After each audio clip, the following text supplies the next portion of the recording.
రాష్ట్రంలో కూటమి అధికారంలోకి వచ్చినా విశాఖలో అక్రమ వ్యాపారాలు సెటిల్మెంట్స్ ఆగడం లేదా? అనుమతి లేకుండా నడుస్తున్న పబ్స్లో ఎన్డీఏ ప్రజా ప్రతినిధులు బినామీ పార్ట్నర్స్గా ఉన్నారా? అధికారంలోకి వచ్చిన తర్వాత అక్రమార్కుల భరతం పడతామన్న వార్నింగ్ నీటి మోటేనా?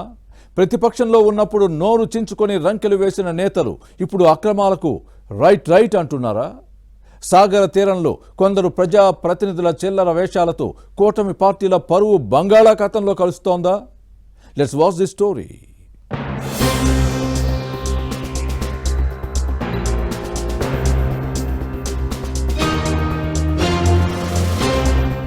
విశాఖ అభివృద్ధి అంశాన్ని ఇటు టీడీపీ అటు వైసీపీ రాజకీయాలకు వాడుకున్నాయి.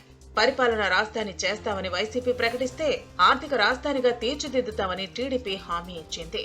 చెప్పిన దానికి కట్టుబడి అభివృద్ధి చేస్తే పర్వాలేదు, కానీ ఈ పేర్లు చెప్పి విశాఖలో విలువైన భూములను యథేచ్ఛగా కొల్లగొట్టడం మాత్రం క్షమించరాని నేరం. వైసీపీ పాలనలో ఉత్తరాంధ్ర సమన్వయకర్త విజయసాయిరెడ్డి భూ కబ్జాలకు పాల్పడ్డారనే ఆరోపణలు వెల్లువెత్తాయి.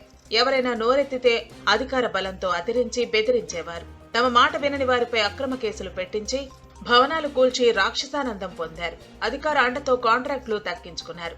కోస్టల్ రెగ్యులేటరీ జోన్ సిఆర్జెడ్ నిబంధనలు ఉల్లంఘించి సాగర్ తీరంలో అక్రమ కట్టడాలు విజయసాయిరెడ్డి హయాంలోనే లంగరు వేశాయి.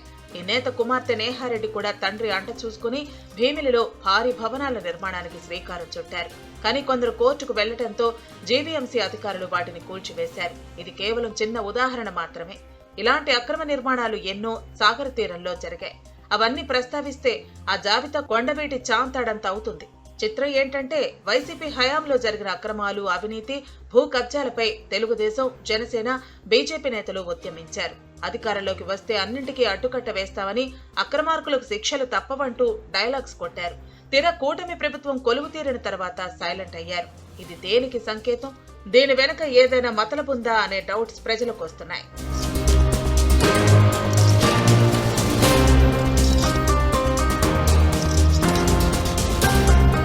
ముందుగా 100 రోజుల పాలన లక్ష్యాల బిజీలో ఉన్న పాలకులు ఆ తర్వాతైనా పట్టించుకుంటారా అంటే అది లేదు.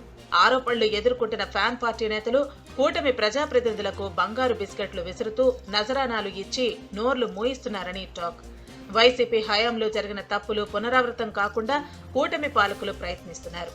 ముఖ్యమంత్రి Chandrababu, deputy chief minister Pawan Kalyan పాలనను గాడిలో పెడుతున్నారు. కానీ కూటమిలోని కొందరు నేతల్లో ఈ స్ఫూర్తి లోపించింది.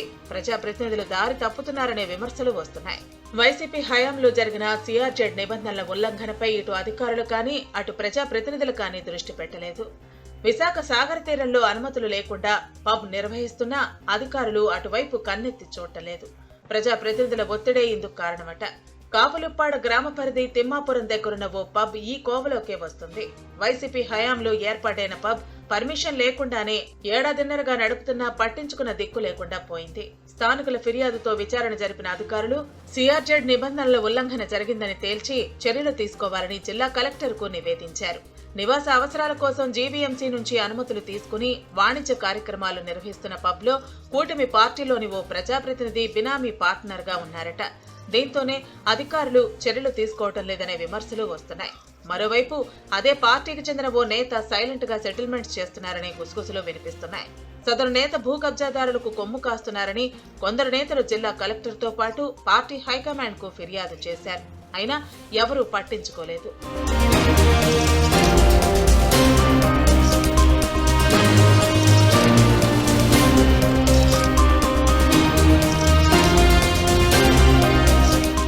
మరోవైపు విశాఖ సాగర తీరంలోని శాంతి ఆశ్రమం భూముల విలువ సుమారు 1000 కోట్లు ఉంటుందని అంచనా. పలుకుబడి ఉన్న కొందరు పెద్దలు కొంత భూమిని ఆక్రమించుకుని సిఆర్జెడ్ నిబంధనలకు విరుద్ధంగా అక్రమ వాణిజ్య సముదాయాలను నిర్మించి లబ్ధి పొందుతున్నారు.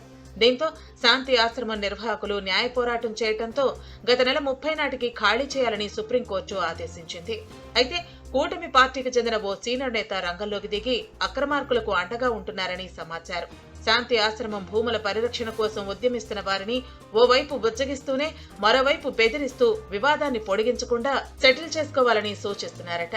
బేరసారాలు కూడా చేస్తున్నారని టాక్. లేకపోతే తేడా వస్తుందని హెచ్చరిస్తున్నారని సమాచారం.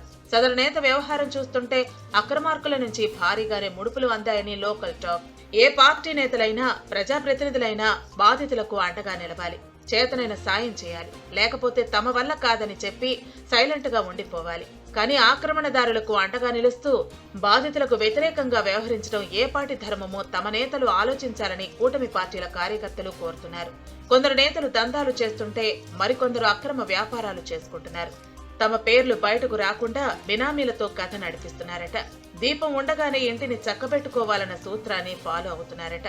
ఇలాంటి నేతలతో పార్టీ పరువు పోతోందని ఆవేదన వ్యక్తం చేస్తున్నారు. ఆగడాలకు అడ్డుకట్ట వేయకపోతే కూటమి ప్రతిష్ట బంగాళాఖాతంలో కలవటం ఖాయమంటున్నారు. ప్రస్తుత ఎన్డీఏ పాలనను గత వైసీపీ సర్కార్తో పోల్చి చూస్తున్న వారు కొత్త సీసాలో పాత సారా అన్న పాలసీని తలపిస్తోందనే కామెంట్స్ చేస్తున్నారు. సదరు నేతపై పార్టీ హైకమాండ్ ఏ నిర్ణయం తీసుకుంటుందో, ఎలా కట్టడి చేస్తుందో చూడాలి.